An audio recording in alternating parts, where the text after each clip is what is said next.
The frost has killed off all of my squash plants, so today I'm gonna have to pick up all of my squash out of my squash patch, and I'm also gonna be gathering up the vines and throwing them into the compost. You wanna pick them up when the frost kind of hits it, because if you do get a hard freeze, it will damage the actual fruit. The vine dies way earlier than the squash plants, so it's time to get them out of there. They've probably cured up a little bit, and if they haven't, I'll just keep an eye out for the least cured plants possible. Or if you still have some nice weather where you are, it's pretty gray and cloudy, if you just take them out of the squash patch and lay them out in the sun for a day or two, that'll cure them up and get the skins nice and hard. The curing makes it so that they keep a lot better in storage.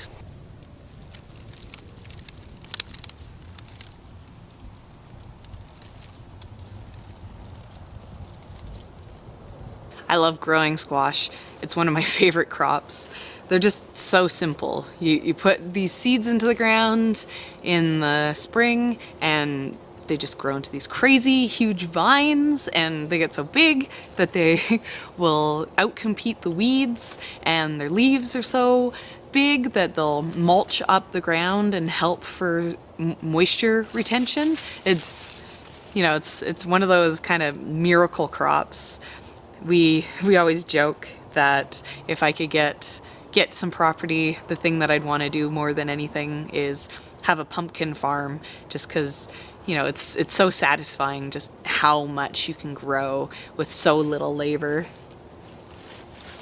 So my squash have gotten pretty out of control here. I always plant a lot of varieties into my squash bed, and this year we extended our squash bed to be 2 of our garden beds, so I had a lot of space. But beyond that, I also allow any of the volunteer squash that grow, because right now this area that I'm in is my compost pile, so obviously we eat squash and then the squash seeds get into the compost pile, which then just seeds all of the squash plants we could ever want.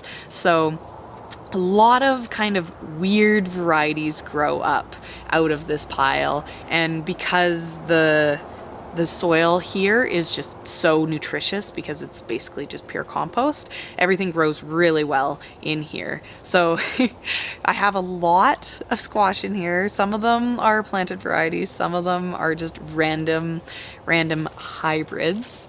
So I'm gonna start cleaning it up and see what I can find.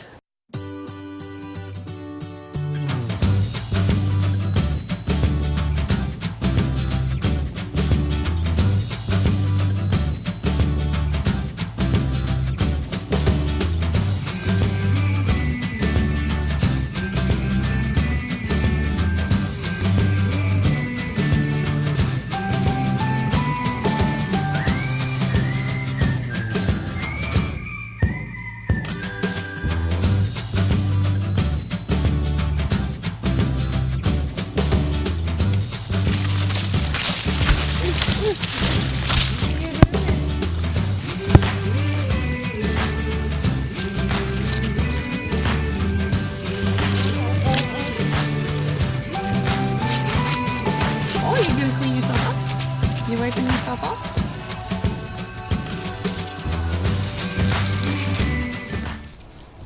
So it's looking a little bit different now. I don't know if that's... I don't think you want to eat that. No, don't bite that. So pretty good, considering this is the second pick out of this patch. So my 2 favorite squash to grow is this Japanese pumpkin.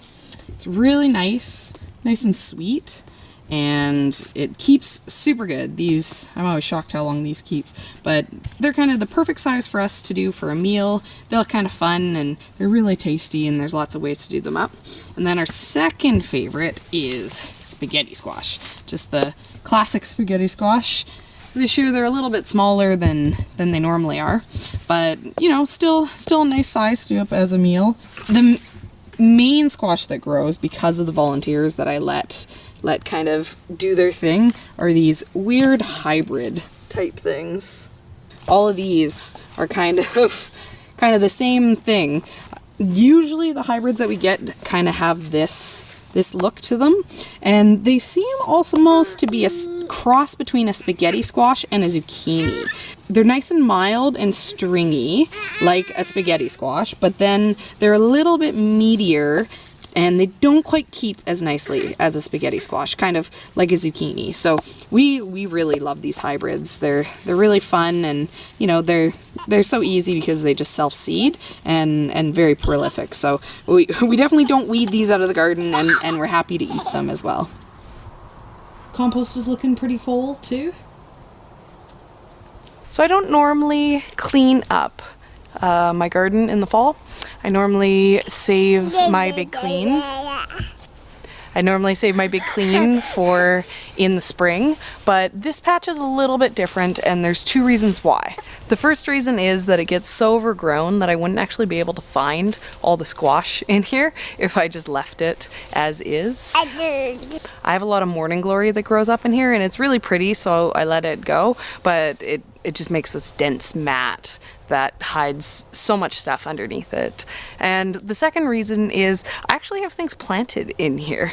I have a bunch of walking onions. There's other random little things underneath the squash that once I take out those dead squash vines, kind of gives them a chance to get a little bit more established over the last bit of the fall here, and then it comes up really early in the spring. So this bed kind of does double duty for me, but if I would have left just the mat of mulch on top of it, it would actually smother all those things that I have underneath there. So I have to clean it up so that I can give the other things a chance to thrive.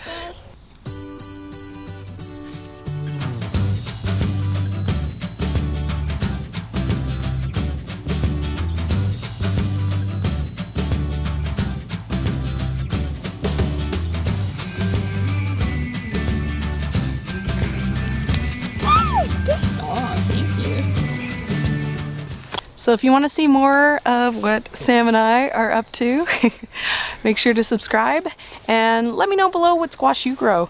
I tried a few varieties that didn't really have any luck this year, and I want to try a few other new things next year. So if there's something that you know grows really well for you, or something that you're interested and you've seen, just let me know below in the comments and I'll check it out.